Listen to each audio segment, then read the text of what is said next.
So hello dear student, কেমন আছো? I hope প্রত্যেকে শুধু ভালো নয়, ভীষণ ভালো আছো। দেখো, স্ক্রিনের ওপর সময়, দূরত্ব, কার্য এই চ্যাপ্টারে একটা খুব সুন্দর অঙ্ক দেখা যাচ্ছে। এই অঙ্কটা আমরা প্রথমে মন দিয়ে পড়বো, বুঝবো, তারপর করবো। ওকে, কি বলেছে দেখো। এক ব্যক্তি 40 কিমি প্রতি ঘন্টায় 3 ঘন্টা এবং 60 কিমি প্রতি ঘন্টা বেগে 4.5 ঘন্টা যাত্রা করে। দেখা গেল সে তার মোট দূরত্বের 3/4 অংশ অতিক্রম করেছে। বাকি দূরত্ব 4 ঘন্টা অতিক্রম করার জন্য তাকে গড় কত বেগে যেতে হবে। দেখো, প্রথমে একটা কাজ করি। প্রথমে 3 ঘন্টায় কত কিমি বেগে গেছে? 1 ঘন্টায় গেছে 40 কিমি। হ্যাঁ, তাহলে 3 ঘন্টায় কত গেছে? অবভিয়াসলি 3 × 40, তাহলে কত হবে? 120 কিমি। আবার পরে দেখো 60 কিমি প্রতি ঘন্টা, মানে 1 ঘন্টায় গেছে 60 কিমি। তাহলে 4.5 ঘন্টায় কতটা যাবে? 60 × 4.5 এত কিমি। এটি গুনটুন যদি করি, 5×6 = 30, একটা শূন্য তো এমনি হবে। 5×6 = 30, হাতে 3, 4×4 = 24, আর 3 কত? 27। তাহলে একটার আগে দশমিক, এই শূন্য দিলাম, তাহলে কত দাঁড়ালো? 270 কিমি। টোটাল সে কত রাস্তা গেছে? 120 আর 270, তাহলে টোটাল হচ্ছে 270 প্লাস 120 ইকুয়াল টু কত?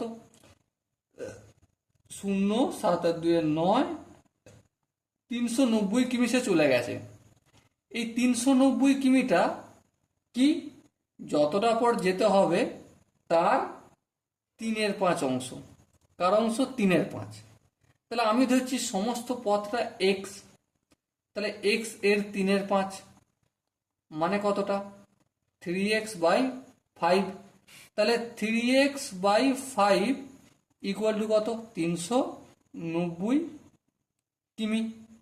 হ্যাঁ, তাহলে অবশিষ্ট পথ দেখো, আমি ধরেছিলাম সমস্ত পথটা এক্স, তাহলে শুধু এক্স এর ভ্যালু আমি এখান থেকে বের করতে পারবো। হ্যাঁ, বের করতে পারবো। তাহলে এক্স ইকুয়াল টু কি? 390। এই 3টা গুণ আছে, এদিকে ভাগ হয়ে যাবে, 5টা ভাগ আছে, গুণ হয়ে যাবে। 3×1 = 3, 3×3 = 0, 5×3 = 65, 650। তাহলে সমস্ত পথ কতটা? 650 কিমি হচ্ছে সমস্ত পথ। গেছে কত? 390। তাহলে অবশিষ্ট পথ কত? 650 থেকে 390 বিয়োগ করব, তাই না? তাহলে বিয়োগ করলে কি হবে? এই শূন্য, এই শূন্য, 0, 9 × 15, 6 দিতে, 3×1 = 4, 4 × 2 = 6, 2 দিতে। তাহলে কত কিমি বাকি রয়েছে? 260 কিমি। এই 260 কিমি পর তাকে কতক্ষণে যেতে হবে? 4 ঘন্টায় যেতে হবে 260 কিমি। গতিবেগ, গতিবেগ আমি কিসে বের করব? ঘন্টায় বের করব। তাহলে 1 ঘন্টায় কতটা যেতে হবে? 1 ঘন্টায় যেতে হবে 260/4। কাটাকাটি করব? হ্যাঁ, করব। 2×1 = 2, 2 × 4, 2×1 = 2, 3, 0, 130, 130কে 2 দিয়ে ভাগ করলে 65। তাহলে 65 কিমি/আওয়ার এই বেগে অবশিষ্ট পথটা তাকে যেতে হবে, তাহলে সে পৌঁছে যাবে। ওকে, আই হোপ অঙ্কের প্রতিটা স্টেপ তোমাদের সুন্দরভাবে বোঝা গেছে। যদি কোনো স্টেপ বুঝতে অসুবিধা হয়, যে আমি একটু স্পিডে করে চলে গেছি বা সেখানটা খুব একটা নেগলেক্টভাবে বুঝিয়ে চলে গেছি, তার জন্য কি করতে হবে? কমেন্ট খালি রেখেছি তোমার জন্য।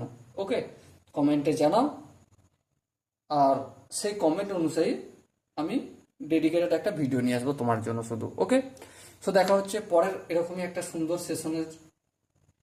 ততক্ষণ পর্যন্ত তোমরা ভালো থেকো, সুস্থ থেকো। জয় হিন্দ।